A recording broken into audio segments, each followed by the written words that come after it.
आज के इस विशेष सत्र में आपका स्वागत है। आज हम विज्ञान के एक बहुत ही दिलचस्प विषय अम्ल, क्षार और लवण यानी एसिड्स, बेसिस एंड सॉल्ट्स की दुनिया में गहराई से उतरेंगे। बिल्कुल। और आज का हमारा अंदाज कुछ अलग होगा। हम एक मेगा क्विज करने वाले हैं, एक के बाद एक 50 सवाल, जो इस विषय पर आपकी समझ को परखेंगे और मजबूत भी करेंगे। नियम बहुत सरल है। एक सवाल पूछेगा और दूसरा उसका सही जवाब और एक छोटी सी व्याख्या देगा। तो चलिए बिना किसी देरी के इस ज्ञानवर्धक और तेज रफ्तार सफर की शुरुआत करते हैं। तैयार हैं? चलिए, पहला सवाल। एक विलयन लाल लिटमस को नीला कर देता है, इसका पीएच संभवतः क्या होगा? ऑप्शन है A1, B4, C5 या D10। इसका जवाब है D10। सीधी सी बात है। क्षारीय यानी बेसिक विलियन का पीएच मान 7 से ज्यादा होता है और वही लाल लिटमस को नीला करते हैं। बिल्कुल सही। अगला सवाल। शुष्क HCl गैस शुष्क नीले लिटमस पत्र के रंग को क्यों नहीं बदलती? A. HCl एक कमजोर अम्ल है। B. जल की अनुपस्थिति में H+ आयन नहीं बनते। C. लिटमस पत्र खराब है। या D. HCl गैस क्षारीय होती है। इसका जवाब है B। जल की अनुपस्थिति में H+ आयन नहीं बनते। मतलब अम्लीय गुण दिखाने के लिए पानी जरूरी है, क्योंकि उसी में H+ आयन बनते हैं। बिना पानी के अम्ल अपना असर नहीं दिखाता। बहुत दिलचस्प। सवाल नंबर 3। निम्नलिखित में से कौन सा एक गंधीय यानी ओल्फैक्टरी सूचक है? A. हल्दी, B. Methyl orange, C. Vanilla essence या D. पिटूनिया की पंखुड़ियां। ये है C. Vanilla essence. इसकी जो मीठी गंध होती है वो अम्ल या क्षार की मौजूदगी में बदल जाती है, तो सूंघ कर भी पता चल सकता है। अरे वाह, ठीक है। चौथा सवाल। एक मिट्टी का नमूना पानी के साथ मिलाने पर पीएच पेपर को नारंगी पीला कर देता है। मिट्टी को उपजाऊ बनाने के लिए इसमें क्या मिलाना चाहिए? A. नींबू का रस, B. सिरका, C. साधारण नमक या D. चाक पाउडर या चूना। इसका जवाब है D. चाक पाउडर या चूना। नारंगी पीला रंग मतलब मिट्टी अम्लीय है और चूना, जो कि क्षारीय होता है, उसे न्यूट्रलाइज कर देगा। सही। सवाल नंबर 5। अंडे के छिलके एक विलयन के साथ अभिक्रिया करके एक गैस उत्पन्न करते हैं जो चूने के पानी को दूधिया कर देती है। उस विलयन में क्या है? A. NaCl, B. HCl, C. LiCl या D. KCl। ये है B. HCl मतलब हाइड्रोक्लोरिक एसिड। अंडे के छिलके कैल्शियम कार्बोनेट के होते हैं, जो HCl से क्रिया करके CO2 गैस बनाते हैं और यही गैस चूने के पानी को दूधिया करती है। अगला सवाल। हाइड्रोजन क्लोराइड गैस बनाने के दौरान गैस को कैल्शियम क्लोराइड युक्त गार्ड ट्यूब से क्यों गुजारा जाता है? A. गैस को अवशोषित करना, B. गैस को नमी प्रदान करना, C. गैस से नमी को सोखना या D. गैस को शुद्ध करना। इसका उत्तर है C. गैस से नमी को सोखना। कैल्शियम क्लोराइड एक बहुत अच्छा ड्राइंग एजेंट है, वो गैस में से सारी नमी खींच लेता है। अच्छा। 7वां सवाल। अम्लीय शक्ति का सही बढ़ता हुआ क्रम कौन सा है? A. जल, एसिटिक अम्ल, हाइड्रोक्लोरिक अम्ल, B. जल, हाइड्रोक्लोरिक अम्ल, एसिटिक अम्ल, C. एसिटिक अम्ल, जल, हाइड्रोक्लोरिक अम्ल या D. हाइड्रोक्लोरिक अम्ल, जल, एसिटिक अम्ल। सही क्रम है A. जल, एसिडिक अम्ल, हाइड्रोक्लोरिक अम्ल। जल तो न्यूट्रल है, एसिटिक अम्ल एक कमजोर अम्ल है और हाइड्रोक्लोरिक अम्ल एक बहुत प्रबल अम्ल है। ठीक है। सवाल 8। जब एक अम्ल के विलयन को एक क्षार के विलयन के साथ मिलाया जाता है तो क्या होता है? आपके पास दो कथन हैं। I तापमान बढ़ता है और I तापमान घटता है और तीसरा है I लवण बनता है। इसमें I और 3 सही हैं। ये एक ऊष्माक्षेपी मतलब एक्सोथर्मिक उदासीनीकरण अभिक्रिया है, जिसमें लवण बनता है और गर्मी निकलती है, जिससे तापमान बढ़ता है। बहुत बढ़िया। 9वां सवाल। अपच यानी इंडाइजेशन के उपचार के लिए किस प्रकार की दवा का उपयोग किया जाता है? A. Antibiotic, B. Analgesic, C. Antacid या D. एंटीसेप्टिक। इसका जवाब तो हम रोजमर्रा की जिंदगी में देखते हैं। C. एंटासिड। ये पेट में बढ़े हुए एसिड को न्यूट्रलाइज करता है। और पहले 10 सवालों का आखिरी सवाल। सोडियम हाइड्रोजन कार्बोनेट यानी बेकिंग सोडा को गर्म करने पर कौन सी गैस निकलती है? A. H2, B O2, C CO2, D Cl2। ये है सी, CO2। जब बेकिंग सोडा को गर्म करते हैं तो वो सोडियम कार्बोनेट, जल और कार्बन डाइऑक्साइड में टूट जाता है। यही CO2 केक को फुलाती है। बहुत खूब। तो अब आपकी बारी है सवाल पूछने की। हाँ बिल्कुल, तो अब मैं सवाल पूछूंगा। 11वां सवाल। कॉपर सल्फेट के क्रिस्टल को गर्म करने पर उनका नीला रंग सफेद क्यों हो जाता है? ए, कॉपर के कारण, बी, क्रिस्टलीकरण का जल निकलने के कारण, सी, ऑक्सीकरण के कारण, या डी, अपचयन के कारण। इसका जवाब है बी, क्रिस्टलीकरण का जल निकलने के कारण। वो नीला रंग पानी के अणुओं की वजह से ही होता है, जो गर्म करने पर भाप बनकर उड़ जाते हैं। बिल्कुल सही। 12वां सवाल। दांतों का एनामल यानी इनेमल किसका बना होता है? ए, कैल्शियम फॉस्फेट, बी, कैल्शियम कार्बोलेट, सी, कैल्शियम ऑक्साइड, या डी, पोटेशियम फॉस्फेट। ये है ए, कैल्शियम फॉस्फेट, और ये हमारे शरीर का सबसे कठोर पदार्थ होता है। सही। अगला सवाल इसी से जुड़ा हुआ। मुंह का पीएच कितने से कम होने पर दांतों का क्षय यानी डीके शुरू हो जाता है? ए 7.0, बी 6.5, सी 5.5, या डी 8.0। इसका सही जवाब है सी, 5.5।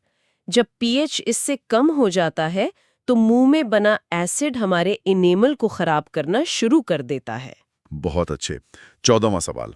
बिछुआ मतलब नेटल के डंक मारने वाले बालों से कौन सा अम्ल निकलता है? ए, एथेनोइक अम्ल, बी, मिथेनोइक अम्ल, सी, साइट्रिक अम्ल, या डी, टार्टरिक अम्ल। ओ, ये तो बहुत जलन करता है। इसका कारण है बी, मेथेनोइक अम्ल। इसे फॉर्मिक एसिड भी कहते हैं। बिल्कुल। सवाल नंबर 15। क्षारीय विलयन में फिनोल्फिथिलीन का रंग कैसा होता है? ए, रंगहीन, बी, गुलाबी, सी, पीला, या डी, नीला। फिनोल्फिथिलीन, हाँ, ये क्षारीय विलयन में बी, गुलाबी रंग का हो जाता है और अम्लीय में रंगहीन रहता है। सही। 16वां सवाल। प्लास्टर ऑफ पेरिस यानी पीओपी को नमीरोधी बर्तन में क्यों रखा जाना चाहिए? ए, यह नमी सोखकर जिप्सम बन जाता है, बी, यह नमी में वाष्पित हो जाता है, सी, यह तरल बन जाता है, या डी, इसका रंग बदल जाता है। इसका जवाब है ए, यह नमी सोखकर जिप्सम बन जाता है, जो एक कठोर पदार्थ है। मतलब हवा की नमी से ही वो पत्थर जैसा बन सकता है। एकदम सही। 17वां सवाल। सोडियम कार्बोनेट एक क्षारीय लवण है क्योंकि यह किसका लवण है? ए, प्रबल अम्ल और प्रबल क्षारक, बी, दुर्बल अम्ल और दुर्बल क्षारक, सी, प्रबल अम्ल और दुर्बल क्षारक, या डी, दुर्बल अम्ल और प्रबल क्षारक। ये थोड़ा मुश्किल है। मुझे लगता है डी, दुर्बल अम्ल जो कि कार्बोनिक एसिड है, और प्रबल क्षारक जो सोडियम हाइड्रोक्साइड है। बिल्कुल सही सोचा। अगला सवाल। निम्नलिखित में से कौन सा लवण क्रिस्टलीकरणता जल नहीं रखता है? ए, नीला थोथा, बी, बेकिंग सोडा, सी, वॉशिंग सोडा, या डी, जिप्सम। इसका जवाब है बी, बेकिंग सोडा। इसका सूत्र NaHCO3 है। इसमें पानी के अणु नहीं जुड़े होते। बहुत बढ़िया। 19वां सवाल। क्लोर क्षार प्रक्रिया में एनोड पर कौन सी गैस बनती है? ए, हाइड्रोजन, बी, क्लोरीन, सी, ऑक्सीजन, या डी, नाइट्रोजन। एनोड मतलब पॉजिटिव इलेक्ट्रोड, उस पे बनती है बी, क्लोरीन गैस। एकदम सही। और इस राउंड का आखिरी सवाल। विरंजक चूर्ण यानी ब्लीचिंग पाउडर का रासायनिक सूत्र क्या है? ए, CaCO3, बी, CaO, CaCOCl2, या डी, CaOH2। इसका सूत्र है CaOCl2। इसे कैल्शियम ऑक्सीक्लोराइड भी कहते हैं। बहुत अच्छे। 20 सवाल पूरे हुए। अब फिर से आपकी बारी। चलिए, तो 21वां सवाल। अम्ल का तनुकरण यानी डाइल्यूशन करते समय क्या सलाह दी जाती है? ए, पानी में अम्ल मिलाना चाहिए, बी, अम्ल में पानी मिलाना चाहिए, सी, दोनों को साथ मिलाना चाहिए, डी, किसी भी तरह मिला सकते हैं। इसमें बहुत सावधानी बरतनी होती है। सही तरीका है ए, पानी में अम्ल मिलाना चाहिए। अम्लों में पानी डालने से बहुत ज्यादा गर्मी निकलती है और वो खतरनाक हो सकता है। सही। 22वां सवाल। सोने को घोलने के लिए किस मिश्रण का उपयोग किया जाता है? ए सांद्र HCl, बी सांद्र HLO3, सी एक्वारेजिया या डी सल्फ्यूरिक अम्ल? Royal water. 23वां सवाल, जब चूने के पानी में अत्यधिक CO2 प्रवाहित की जाती है तो दूधियापन गायब क्यों हो जाता है? ए कैल्शियम कार्बोनेट बनने के कारण, बी कैल्शियम बाइकार्बोनेट बनने के कारण, सी कैल्शियम ऑक्साइड बनने के कारण या डी पानी वाष्पित होने के कारण? ये बड़ा मजेदार है। इसका जवाब है बी, कैल्शियम बाइकार्बोनेट बनने के कारण। पहले तो कैल्शियम कार्बोनेट से दूधिया होता है, पर ज्यादा CO2 डालने पर वो घुलनशील कैल्शियम बाइकार्बोनेट बन जाता है और दूधियापन खत्म। अच्छा। 24वां सवाल, टमाटर में प्राकृतिक रूप से कौन सा अम्ल पाया जाता है? ए एसिटिक अम्ल, बी ऑक्सैलिक अम्ल, सी साइट्रिक अम्ल या डी टार्टरिक अम्ल? टमाटर में होता है बी, ऑक्सैलिक अम्ल। 25वां सवाल, ये आसान है। शुद्ध जल का pH मान कितना होता है? ए 0, बी 1, सी 7 या डी 14? शुद्ध जल होता है न्यूट्रल, इसलिए सी 7। 26वां सवाल, विरंजक चूर्ण का उपयोग पीने के पानी में क्यों किया जाता है? ए स्वाद बढ़ाने के लिए, बी कीटाणुओं को मारने के लिए, सी पानी को साफ करने के लिए या डी pH कम करने के लिए? इसका मुख्य काम है बी, कीटाणुओं को मारने के लिए। ये एक कीटाणुनाशक यानी डिसइंफेक्टेंट का काम करता है। अगला सवाल, जिप्सम को किस तापमान पर गर्म करने पर प्लास्टर ऑफ पेरिस बनता है? ए 100 के, बी 273 के, सी 373 के या डी 500 के? इसका जवाब है सी, 373 के, जो कि 100 डिग्री सेल्सियस के बराबर है। तापमान का बहुत ध्यान रखना पड़ता है। ठीक है। 28वां सवाल, मिल्क ऑफ मैग्नीशिया यानी MgOH2 का उपयोग किस रूप में किया जाता है? ए विरंजक, बी उर्वरक, सी एंटासिड या डी कीटाणुनाशक? मिल्क ऑफ मैग्नीशिया एक हल्का क्षार है, तो इसका उपयोग सी, एंटासिड के रूप में होता है। सही। 29वां सवाल, क्षारक जल में घुलकर कौन से आयन उत्पन्न करते हैं? ए H+, बी H3O+, सी OH- या डी Cl-? क्षारक की पहचानी सी, OH- मतलब हाइड्रोक्साइड आयन से होती है। और 30वां सवाल, अम्लीय वर्षा यानी एसिड रेन तब होती है जब वर्षा के जल का pH होता है ए 7 से अधिक, बी 5.6 से कम, सी 7 के बराबर या डी 10 से अधिक? जब बारिश का पानी ज्यादा अम्लीय हो जाए, मतलब उसका pH बी 5.6 से कम हो जाए, तब उसे अम्लीय वर्षा कहते हैं। शानदार। 30 सवाल हो गए। अब फिर से आपकी बारी है। चलिए, सवाल नंबर 31। सोडियम हाइड्रोक्साइड NaOH का अन्य नाम क्या है? A baking soda, B caustic soda, C धोने का सोडा या डी बिना भुजा चूना? NaOH एक बहुत प्रबल क्षारक है और इसका आम नाम है बी कास्टिक सोडा। सही जवाब। 32वां सवाल, ताजे दूध का pH 6 होता है। दही बन जाने पर इसके pH में क्या परिवर्तन होगा? ए बढ़ेगा, बी कम होगा, सी वही रहेगा या डी 7 हो जाएगा? दही में लैक्टिक एसिड बनता है तो वो और अम्लीय हो जाता है, इसलिए pH बी कम होगा। बिल्कुल सही। 33वां सवाल, अग्निशामक यंत्र यानी फायर एक्सटिंग्विशर में किस लवण का उपयोग किया जाता है? A sodium carbonate, B sodium hydrogen carbonate, C calcium chloride या डी सोडियम क्लोराइड? आग बुझाने वाले यंत्र में होता है बी सोडियम हाइड्रोजन कार्बोनेट, जो एसिड से मिलकर CO2 गैस बनाता है और वो गैस आग बुझाती है। बहुत अच्छे। 34वां सवाल, जस्ता यानी जिंक जब सोडियम हाइड्रोक्साइड के साथ अभिक्रिया करता है तो क्या बनता है? A sodium zinc oxide, B sodium zincate और hydrogen gas, C zinc hydroxide या डी कोई अभिक्रिया नहीं होती? इसका जवाब है बी सोडियम जिंकेट और हाइड्रोजन गैस। सही है। 35वां सवाल, pH स्केल की सीमा क्या होती है? ए 1 से 10, बी 0 से 14, सी 1 से 7 या डी 7 से 14? अम्लता और क्षारीयता को मापने वाला pH स्केल बी 0 से 14 तक होता है। सही। 36वां सवाल, साधारण नमक NaCl किससे प्राप्त किया जाता है? ए केवल समुद्री जल से, बी केवल खदानों से, सी समुद्री जल और खदानों दोनों से या डी प्रयोगशाला में संश्लेषण से। ये हमें सी, समुद्री जल और खदानों, जिसे रॉक सॉल्ट कहते हैं, दोनों से मिलता है। बिल्कुल। 37वां सवाल, धावन सोडा यानी वॉशिंग सोडा का सही सूत्र क्या है? ए Na2CO3.H2O, बी Na2CO3.10H2O, सी Na2CO3 5H2O या डी NaHCO3। धावन सोडे में क्रिस्टलीकरण के 10 अणु होते हैं, तो सही सूत्र है बी Na2CO3.10H2O। बहुत बढ़िया। 38वां सवाल, विरंजक चूर्ण की गंध का कारण क्या है? A chlorine gas, B calcium oxide, C oxygen या डी हाइड्रोजन। वो तीखी गंध ए क्लोरीन गैस की होती है। सही। 39वां सवाल, कॉपर सल्फेट के एक सूत्र इकाई में जल के कितने अणु होते हैं? ए 2, बी 5, सी 7 या डी 10। कॉपर सल्फेट को नीला थोथा भी कहते हैं और उसमें होते हैं बी 5 पानी के अणु, CuSO4.5H2O।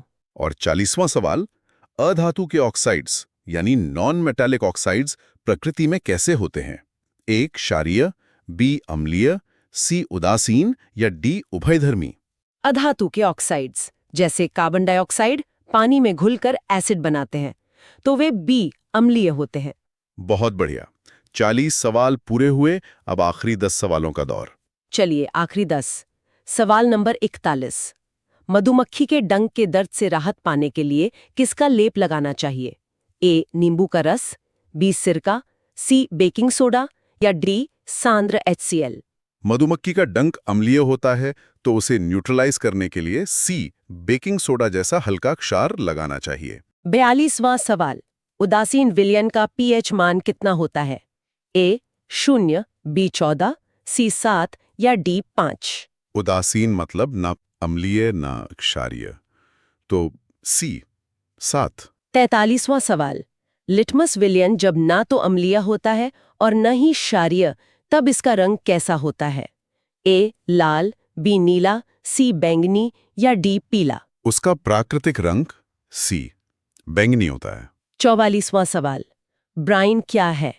ए NaCl का सांद्र जलीय विलयन, बी NaOH का जलीय विलयन, सी चूने का पानी या डी शुद्ध पानी। ब्राइन है ए NaCl का सांद्र जलीय विलयन यानी सोडियम क्लोराइड का बहुत गाढ़ा घोल। 45वां सवाल, बेकिंग पाउडर किसका मिश्रण है? ए बेकिंग सोडा और एसिटिक अम्ल, बी बेकिंग सोडा और टार्टरिक अम्ल, सी सोडियम कार्बोनेट और टार्टरिक अम्ल या डी विरंजक चूर्ण और अम्ल। बेकिंग पाउडर असल में बी बेकिंग सोडा और टार्टरिक अम्ल जैसे एक हल्के सूखे एसिड का मिश्रण होता है। 46वां सवाल, CuSO4.5H2O में 5 क्या दर्शाता है? ए अणुओं की संख्या, बी क्रिस्टलीकरण का जल, सी अम्लता या डी संयोजकता। ये 5B क्रिस्टलीकरण का जल यानी वाटर ऑफ क्रिस्टलाइजेशन को दर्शाता है। 47वां सवाल, कौन सा क्षार जल में अघुलनशील है? ए NaOH, बी KOH, सी MgOH2 या डी CaOH2। इनमें से सी MgOH2 पानी में बहुत ही कम घुलता है। 48वां सवाल, ferrous sulphate crystal FeS4 7H2O का रंग क्या है? ए नीला, बी हरा, सी लाल या डी भूरा। फेरस सल्फेट को हरा थोथा भी कहते हैं, तो इसका रंग है बी हरा। सेकेंड लास्ट सवाल, 49वां, हाइड्रोनियम आयन का सूत्र क्या है? ए H+, बी OH-, सी H3O+ या डी H2O। जब अम्ल का H+ आयन पानी के H2O अणु से जुड़ता है तो सी H3O+ बनता है। और ये रहा हमारा 50वां और आखिरी सवाल, कठोर जल को मृदु यानी सॉफ्ट करने के लिए किस सोडियम यौगिक का उपयोग किया जाता है? A sodium chloride, B sodium carbonate, C sodium hydroxide या डी सोडियम बाइकार्बोनेट। कठोर जल को नरम करने के लिए बी सोडियम कार्बोनेट यानी धोने का सोडा का इस्तेमाल होता है। यह कैल्शियम और मैग्नीशियम आयनों को हटा देता है। और इसी के साथ हमारे 50 सवालों का ये तूफानी क्विज यहीं समाप्त होता है। उम्मीद है इस तेज रफ्तार सत्र ने अम्ल, क्षार और लवण से जुड़े ज्ञान को ताज़ा कर दिया होगा।